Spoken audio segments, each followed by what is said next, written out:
Welcome to the Golden State Media Concepts Sex Podcast, a show that examines all aspects of sexuality, from physical to emotional to spiritual. Join our hosts as they discuss age-old questions, common misconceptions, and the latest topics surrounding sex. They'll tackle topics about sexuality from the complicated to the hilarious and everything in between. GSMC Sex Podcast is your show for all of your questions about sex, even some you might not have thought of yet.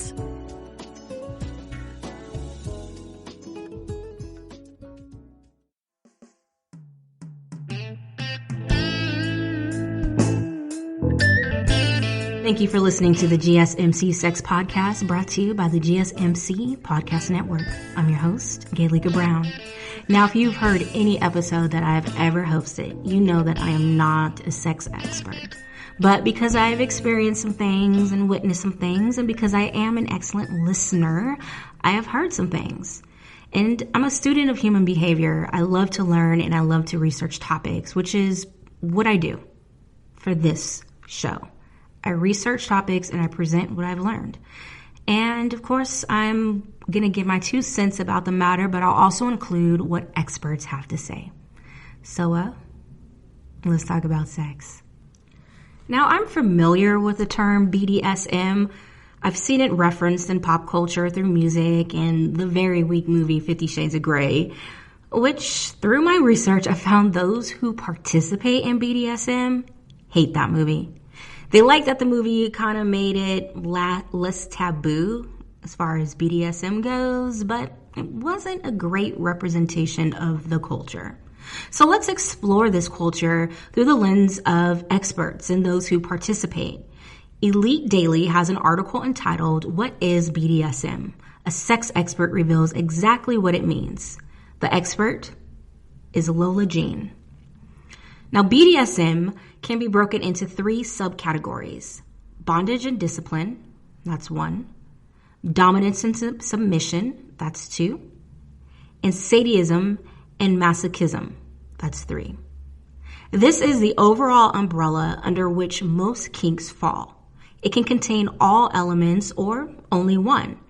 BDSM holds no space for judgment. 1. BDSM is rooted in pleasure.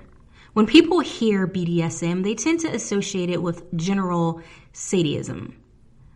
BDSM can in fact be sweet, fulfilling, and creative. What gets lost is the understanding, effort, and responsibility that comes with being a dominant, or the simultaneous control and vulnerability that comes with being a submissive. In a healthy BDSM relationship, all partners aim to please each other, and the submissive sets their own boundaries. Physical abuse is an impact that is unwanted and non-consensual, not just painful. Jean says, the basis of sub-dom relationship is fulfilling your partner's needs, providing them pleasure, and constantly communicating to ensure you're doing both well. It's yet another reason why aftercare can be so critical. Not only is it imperative that all partners feel safe and cared for, but everyone must also have a deep understanding of the other boundaries, comfort levels, and sexual interest. So we'll get more into the aftercare definition. We'll get into definitions a little bit later. You want to communicate with your partners before you bring any BDSM into the bedroom, says sex expert and booty parlor founder Dana Myers. She told A Bustle this. Discuss who's going to play the dominant and submissive roles, and be clear about what you're willing to try and what's simply too far outside of your comfort zone. Having this talk will strengthen your communication, build intimacy, and create a strong sense of trust so that you can let go of your inhibitions and explore some kinkier sex play safely and comfortably in your relationship. 2. Dominance and submission are about trust. Contrary to popular belief, the submissive is never truly out of control. Many people assume that dominant makes demands and orders it all the time. Yes, this may happen once the relationship has been established and there is understanding within the dynamic, but there is a large element of trust that needs to be built within a relationship with a power dynamic. Even when forced to do something, it should be on the submissive's own free will. There should also be an out, exit, or safe words available. BDSM is all about placing your trust in another person. Submissives often take on the role of surrendering control to their dominant. That said, in a healthy BDSM relationship, subs will ultimately decide when to start and stop. Carefully selected mechanisms like safe words provide the submissive with control and agency. A safe word is a word selected by a sexual partner together that, when used, indicates one partner would like to pause sexual activity for any reason. Perhaps sex got too intense, or the partner is physically uncomfortable or in more pain than they would like to be in, or role-playing crossed into something less desirable for that person. They're overstimulated. In any of these cases, the partner who would like to stop can say their safe word, and the other partner would know that it is a time to stop immediately and check in. 3, consent is crucial. One of the greatest challenges the BDSM community continues to face is misrepresentation in films and on television, which is part of the reason why they ain't feeling that 50 Shades of Grey. While BDSM is largely associated with whips, chains, and leather ensembles, there are plenty of ways to ease into kink. I highly recommend starting with dirty talk or sexting prior to doing anything in a sexual setting. You may not know how you will react to a certain scenario or phrase in the heat of the moment. Better not to leave it to chance and use this time to test the waters and figure out what your likes and dislikes are. Additionally, BDSM is about pushing your limits, not passing them. In all forms of sexual activity, your comfort, consent, and pleasure are crucial. What are the goals for each of you in this BDSM relationship? Is it habitual? Are you both aware of each other's boundaries and intentions? Have you communicated your needs before and after play or scenes? There are many aspects to consider before you dive headfirst into a power dynamic relationship. The control or lack of control can be intoxicating, but it comes with responsibility. As always, active consent is the key ingredient to participating in any type of sexual activity. Before getting down to it, openly discuss boundaries and intentions with your partner. All BDSM is based on a very important concept of consent. Skipping the consent discussion means you're risking doing significant harm to others and to themselves. Whether you're considering exploring kink, dipping a toe into the world of BDSM for the first time, or have a go-to safe word, entering the arena of pain and pleasure can be both sexy and healthy, as long as all partners are on the same page and willing and able to provide their active consent. There's nothing wrong with experimenting as a sub or a dom. So let's take a break and return with its robust vocabulary. You really can't underestimate the importance of having the right creative work for your brand or your product. Whether it's a logo, a website, a book cover, or an ad campaign, you really need a quality design to make that big difference pop and deliver your overall engagement and success in a competitive market. That's where Design Crowd comes in.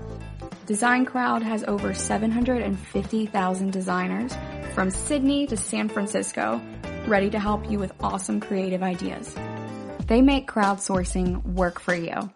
So if you need a logo or you're working on your creative branding, you can go to designcrowd.com and post a brief describing the design you need. And then within about 2 to 7 days, you'll receive up to over 100 different designs from designers around the world. Then you pick the best design and approve payment to the designer. So you're only paying for the design that you want. It takes a lot of the guesswork out of freelancing and out of crowdsourcing. And you don't have to be a huge company like Harvard Business School to use Design Crowd, although they have used it as well. You can start a project on Design Crowd for as little as $99. And if you go right now to designcrowd.com/health and wellness or enter the promo code health and wellness on their website, then our health and wellness listeners will receive up to $150 off of your design project. That's designcrowd.com/health and wellness or entering that promo code health and wellness.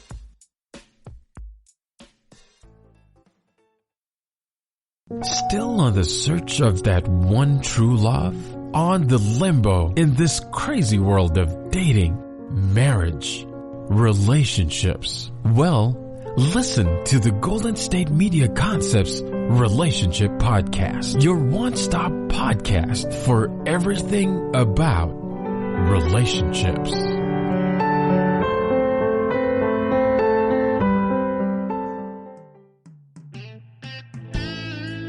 Welcome back to the GSMC Sex Podcast.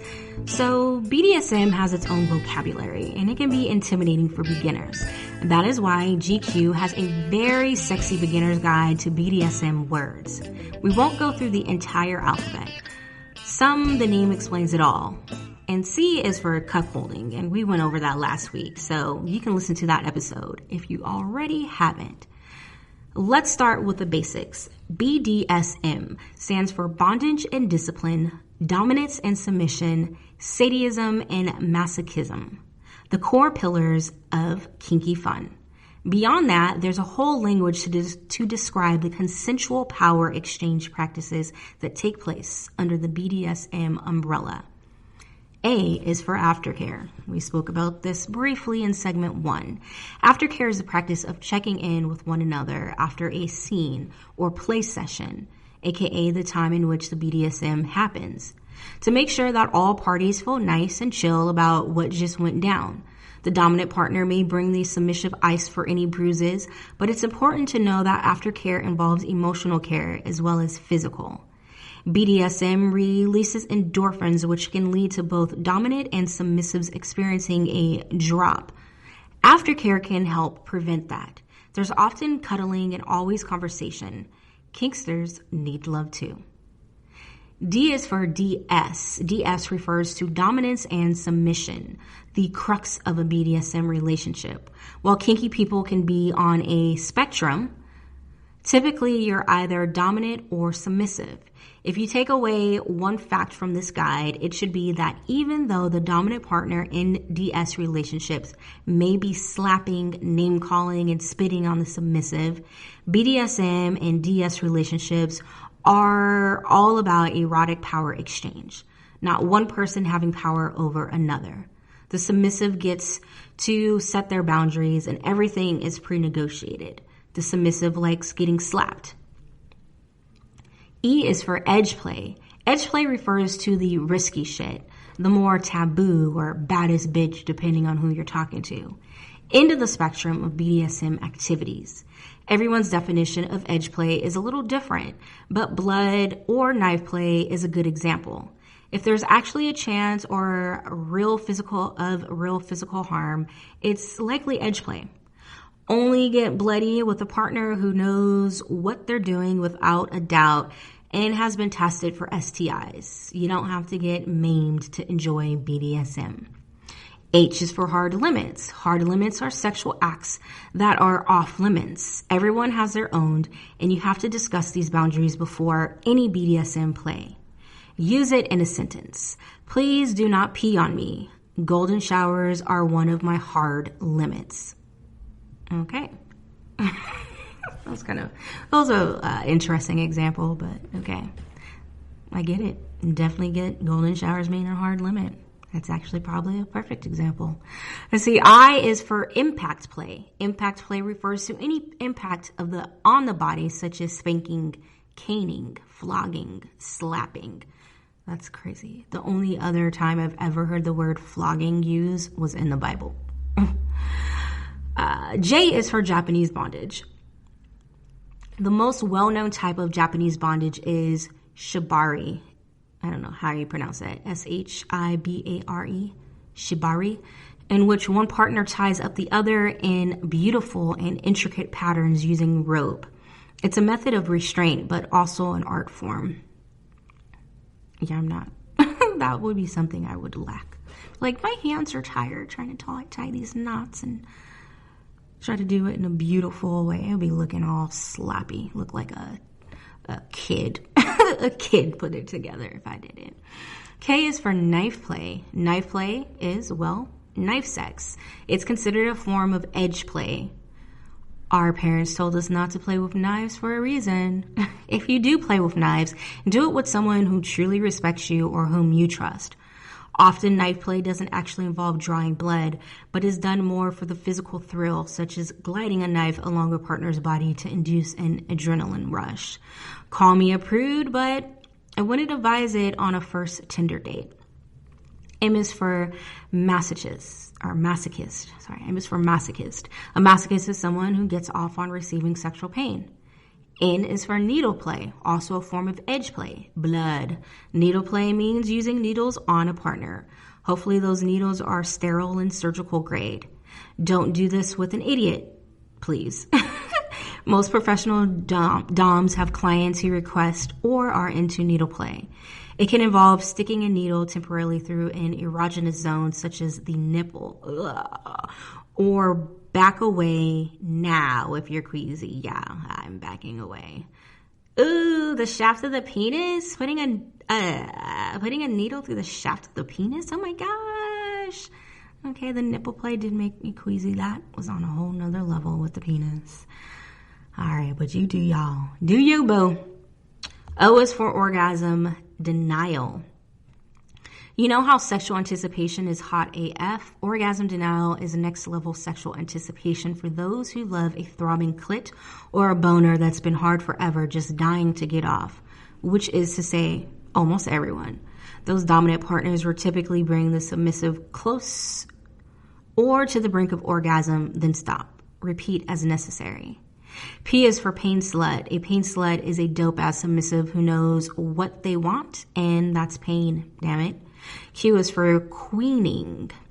Queening is when a woman, aka the queen you must worship, sits on your face. It's just a glam name for face sitting, often used in DS play. Sometimes the queen will sit on her submissive's face, like for hours. Just sit on her face for hours, okay? Are you like playing on your phone? Are you watching Netflix? Like, are you just sitting there staring at a wall as you're sitting on someone's face? Are you talking shit? Like, how does that work? R is for RACK.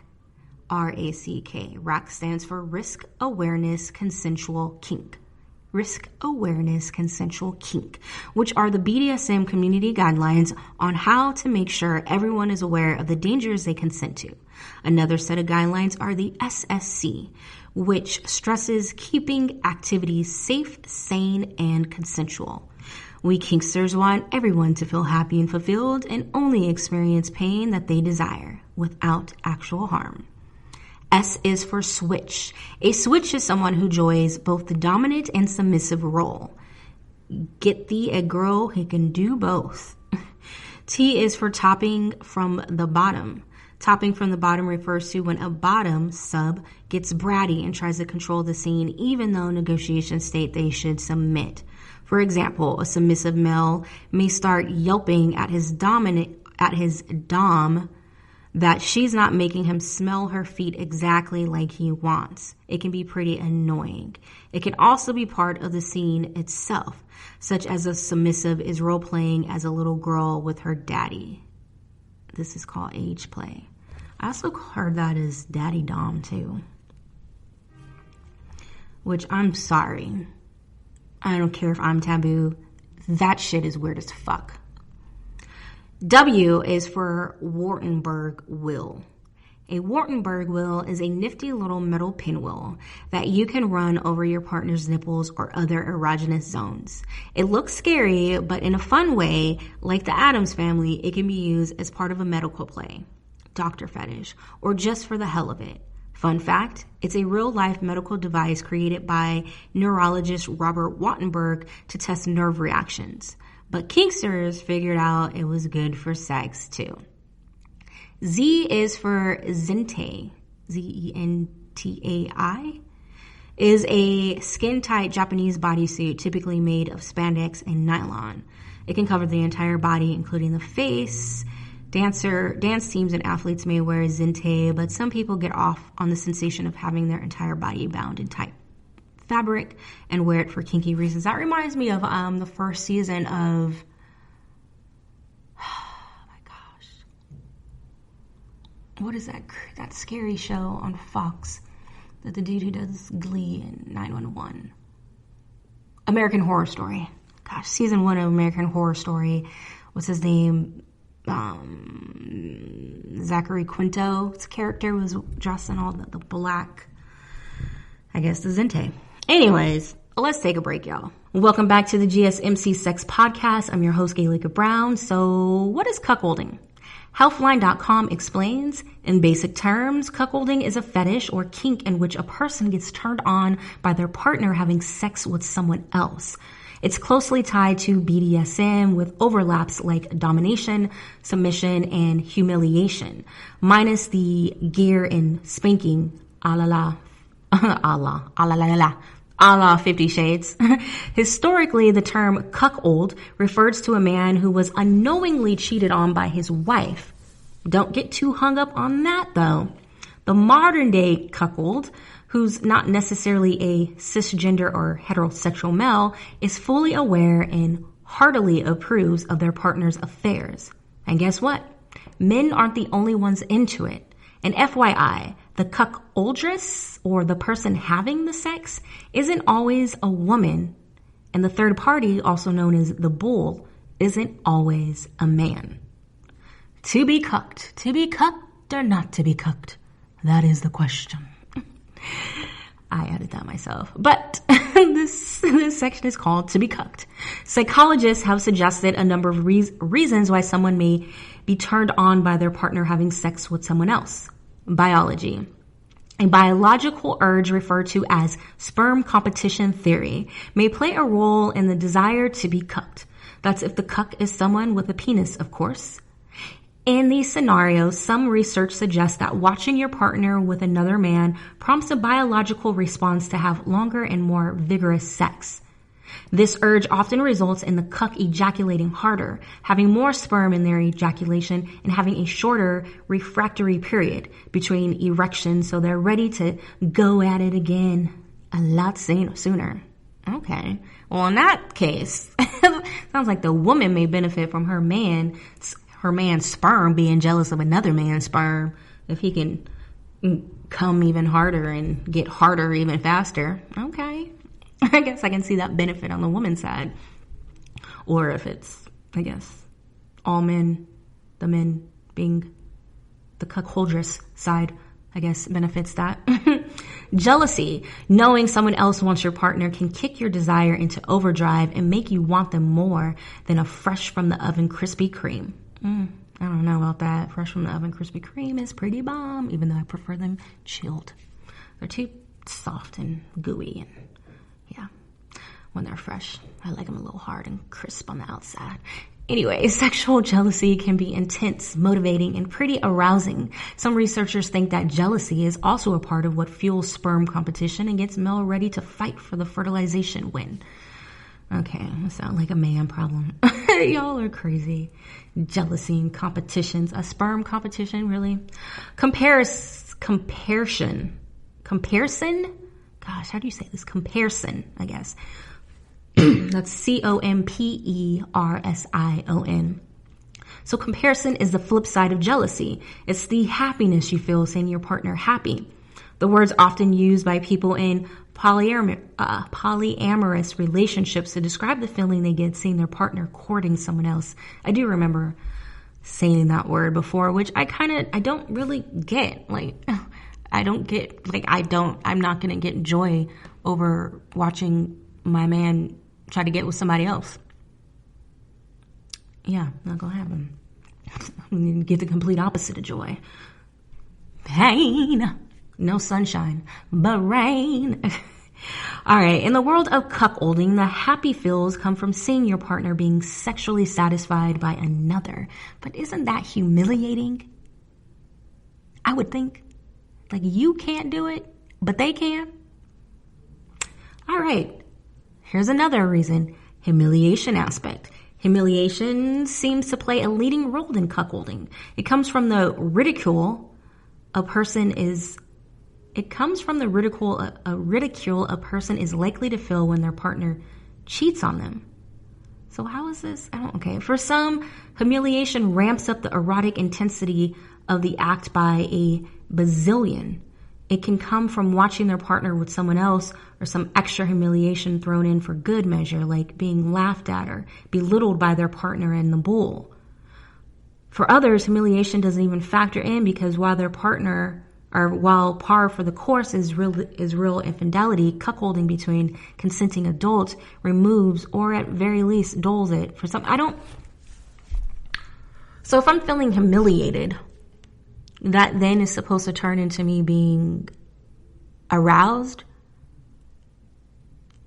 I don't get it. So if I'm watching, let's say it might be, let's say I'm watching my man fuck another woman. I'm feeling humiliated. How do I benefit from this? How does that turn me on? I'm not going to then want to try to outfuck that person. I'm going to want to then beat the shit out of my man. It's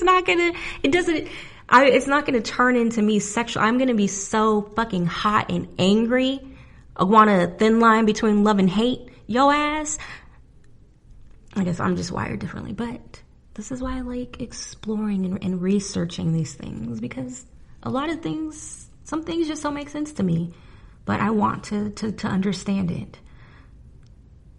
So that one I need more clarification on how to understand the humiliation aspect. Like, I don't understand that part. The other ones I got. Okay. Submission aspect. The cuck is essentially submitting to someone else, taking over their role in the bedroom. The pleasure comes from giving up that power of sexually pleasing your partner over to someone else. I mean, I get that more so than the humiliation, but not really. Like, you know what? I'm going to tap out, tap you in, go ahead, hit that. And then you feel good about that? I don't know. Maybe if these were like strangers to you, but someone you're in a relationship with. The taboo factor. It's no secret that culture idolizes monogamy. So even though cuckolding is a common fantasy, it's still considered taboo to share your partner with another. Yeah. And who doesn't like to be naughty and break the rules once in a while? I'll break the rules other ways. To have a partner who enjoys being cucked, you might wonder what's in it for you if you're with someone who likes being cucked. It turns out there's plenty of pleasure to be had. Okay. So the cuck person is the one being watched, or the one watching, right? I gotta break down. Should have broke down what those exact roles are. Physical pleasure. So not only is there the obvious physical pleasure that you get from engaging in sexual acts with the bull, but the sex gets better between you and your partner too. I guess they did say it. So the bull is the third person you bring in to fuck your person. The cuckoldress is the one being fucked by the bull. And so the cuck is the one watching. So yeah, if I'm with someone who likes to watch, how does that benefit me? I'm sorry, I'm now like trying to process what. Yeah. So, and that's what it's trying to say. What is the benefit from me as a cuckoldress by my man being the cuck who likes to watch? And I guess that benefit is the physical pleasure. And apparently, so I get the pleasure of being fucked by the bull, and the sex gets better between me and my partner, because now they're humiliated and trying to outfuck the bull. I guess that's a real sick, twisted way to get aroused, but hey, whatever you gotta do, I guess. So what little research is available on cuckolding shows that both partners report having hotter sex with each other. Also, cuckoldress report feeling more sexually satisfied. Well, of course, you've been fucked by two different people. and you're like, you're the prized possession. Cuckolding may also revitalize a relationship that's become a bit stale over time. Emotional intimacy, the consensus that the majority of the couples that partake in cuckolding tend to have excellent communication and intimacy. The willingness to share your deep desires encourages intimacy and brings you closer. That part I understand that, okay. Domination aspect. Though the rules aren't set in stone and couples can mix things up as they prefer, the cuckolders typically takes on this sexually dominant role. They get to have sex with others while the cuck remains loyal and doesn't get squat unless their partner wants them to. The bull in the cucking scenario, as a bull, you're the third party that gets chosen to come into the relationship. The main draw here is getting to have no strings attached sex with someone who is eager and willing. For some, the dominance aspect is appealing and comes from stepping in and taking over the cuck's role in the bedroom. What counts as cucking? You don't actually need to go as far as watching your partner have sex with another person to enjoy the fun of cucking. Cucking can involve hearing your partner talk about sex with someone else, real or imagined. To get your feet wet, if you're not quite ready to go looking for a bull, you can get off on listening to your partner talk about sex with someone else. Have them tell you about other people they fantasize about, having sex with, or juicy details of past sexual encounters. If you want to take it a little further, if you really turned on about the idea of your partner hooking up with someone else, start off by watching from the distance as your partner flirts with someone at a bar. Too vanilla, suggest your partner get sensual massage for someone else while you watch to test the waters. If you think that you can handle more, send your partner out on a date where sex is on the menu and have them share all the details when they're done.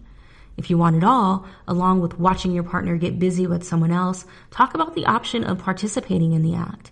Your role can be as big or small as all parties are cool with, like directing the bull and telling them what to do to your partner or actually getting in there for a threesome. Is this the same thing as having a hot wife? No, though people often use the term hot wife and cuckoldress interchangeably. A hot wife scenario is more about sex rather than emotion, power, or control. Instead of humiliation, hot wifing seems to center on pride. The partner is proud of having a hot to trot partner and her sexual adventures and happy to share. See, I'm always learning something new each time I research a topic. I didn't know hot wife was even a term, and how delicate of a line is it that between hot wife and cuckolding? I mean, it's just pride is the difference. That thin line, that delicate line is pride. And it seems like intent as well. So if you're prideful and your intent is to parade your hot lover around, then it's not cuckolding. So what? Cuckolding is more about caring and sharing? Cuckolding is on some purple dinosaur Barney-ish? I don't know, man. It's hard for me to wrap my head around multiple partners at one time. But let's take a break and return with men describing what they love about cuckolding.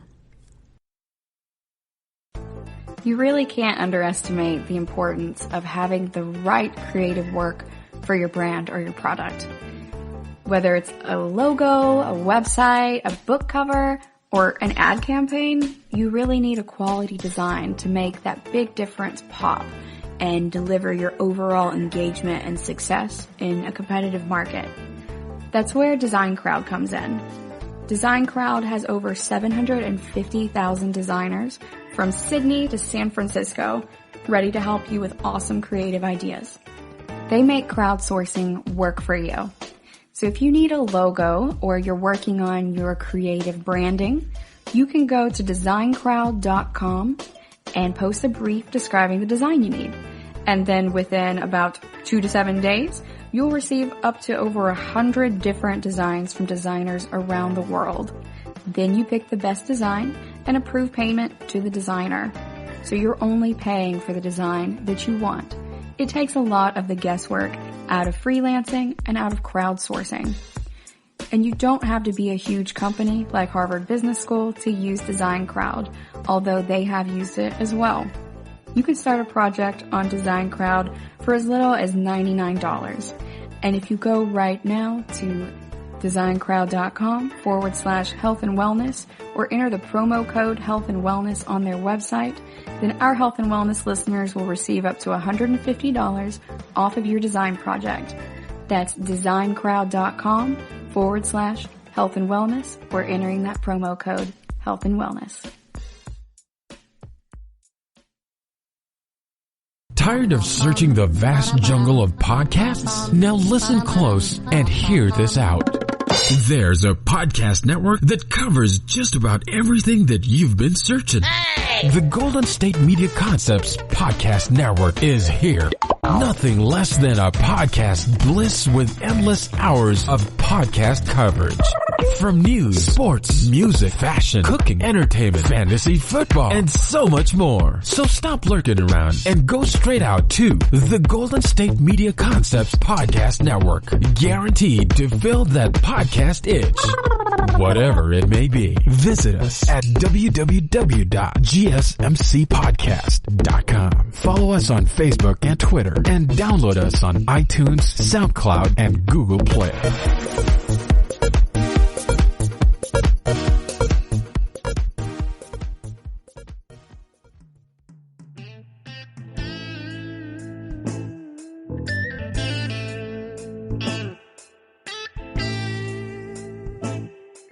Welcome back to the GSMC Sex Podcast. I am your host, Gaelika Brown. We've been talking about BDSM.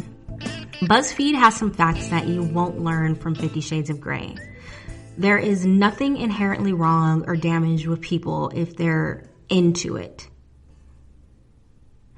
This is one of the most common and frustrating misconceptions about BDSM, says Thorne. BDSM isn't something that emerges from abuse or domestic violence. And engaging in it does not mean that you enjoy abuse or abusing. Instead, enjoying BDSM is just one facet of someone's sexuality and lifestyle. It's just regular people who happen to get off that way. Sex expert Gloria Brain, PhD author of Different Loving, tells BuzzFeed Life. It's your neighbors and your teachers and the people bagging your groceries. The biggest myth is that you need this special set of circumstances. It's regular people who have a need for that to be their intimate dynamic.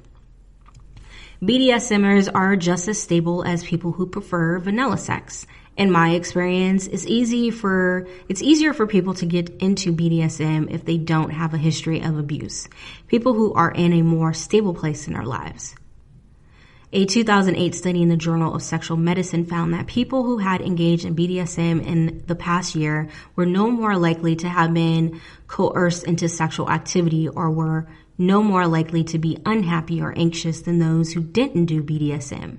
And actually, men who engaged in BDSM had lower scores of psychological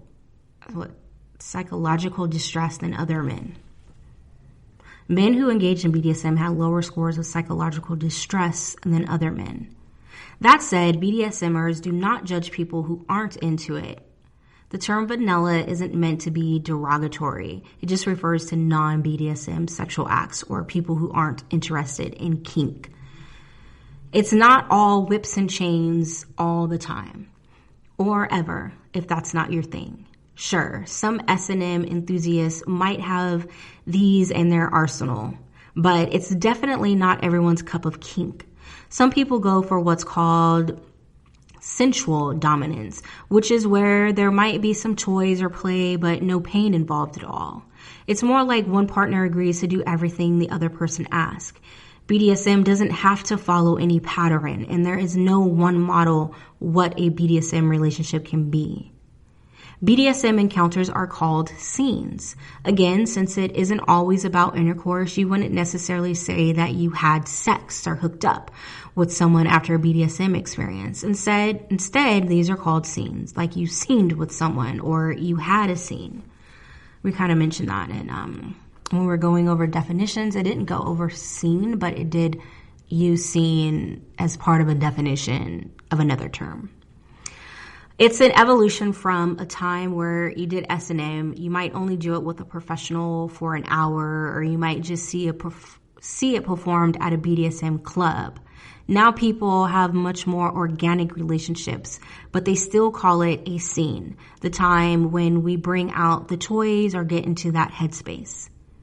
There are dominants, submissives, tops, and bottoms. So you've probably heard about dominants and submissives. If not, the dominant enjoys being in charge while the submissive enjoys receiving orders. But BDSMers may also use the term tops and bottoms to describe themselves. A top could refer to a dominant or a sadist, someone who enjoys inflicting pain, while a bottom could refer to a submissive or a masochist, someone who enjoys receiving pain. This allows you to have a blanket term for those who generally like being on either of the giving or receiving end of a BDSM encounter. And there's no rule that says you can't be both dominant and submissive in different circumstances or with different partners. Before you go past the very basics, do your research. Using a blindfold or an ice cube or fuzzy handcuffs, you got a bachelor party are all relatively harmless beginner behaviors if you're into them. But before you play around with some of the trickier tools, you need to learn how to do it safely. Even a rope or whip can be dangerous if you don't know what you're doing. Hell, you can even mess up with your own hands. Think fisting. Some people think they can clench a fist and stick it inside somebody. That's a good way to really injure someone and send them to the hospital. Instead, she suggests an enormous amount of lubricant and starting with 2 or 3 fingers and slowly and carefully building up to the whole hand. Just shove a fist in someone. That's crazy. Seriously, BDSM involves a lot of reading and learning. If you're one of those people who throws away the directions and tries to build the bookshelf on intuition alone, BDSM is probably not for you. That's hilarious. I would say that the vast majority of what we call BDSM education is how to maximize ecstasy and minimize a risk.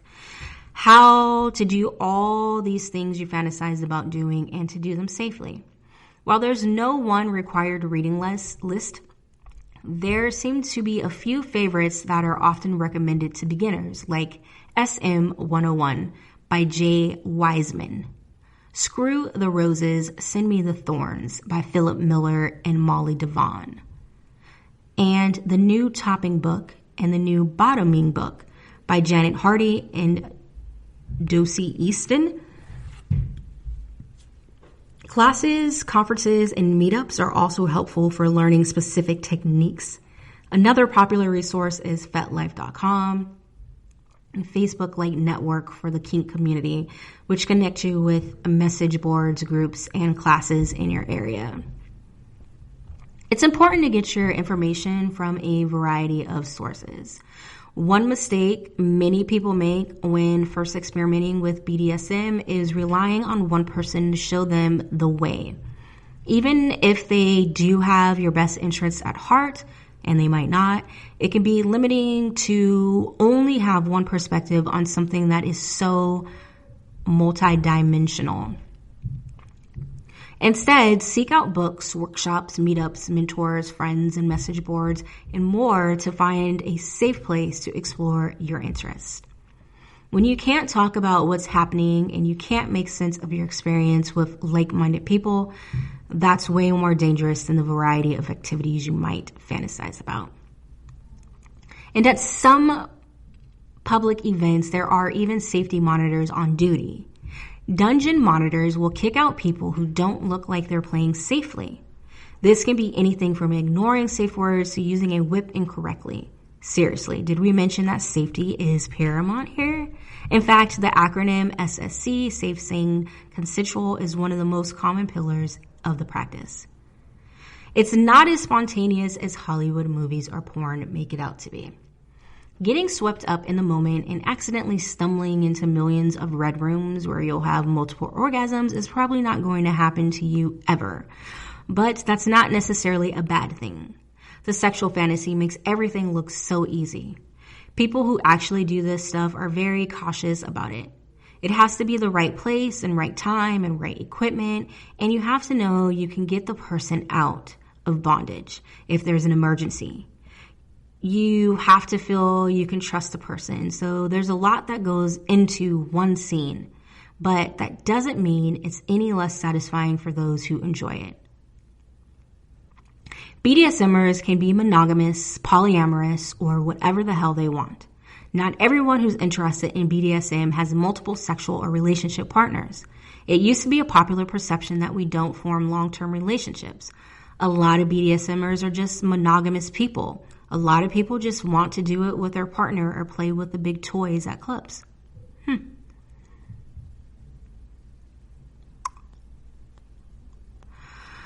All right. We're working our way through this list. Almost done. There is an immensely helpful list of kink-aware professionals, so you can find a doctor or therapist who uniquely understands your lifestyle.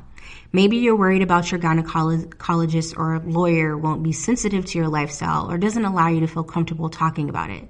So check out the Kink-Aware Professional Directory from the National Coalition for Sexual Freedom to find someone who will be more accepting. Again, that's the Kink-Aware Professional Directory from the National Coalition for Sexual Freedom. I mean, there is something for everyone. You can literally find anything that you're into on the internet. Basically, it's way different than most people expect. Between stereotypes, porn, and 50 Shades of Grey, there's a lot of misconceptions about BDSM. Short of attending workshops or visiting a dominatrix, the best way to learn more about it is to do some research, just like with regular sex. If you want to be good at it, you really have to learn about what's going on when this stuff is happening. So, there you have it. A beginner's guide to BDSM. I definitely appreciate your time. I thank you for listening to the GSMC Sex Podcast, brought to you by the GSMC Podcast Network. Until next time, I'm Gaelika Brown.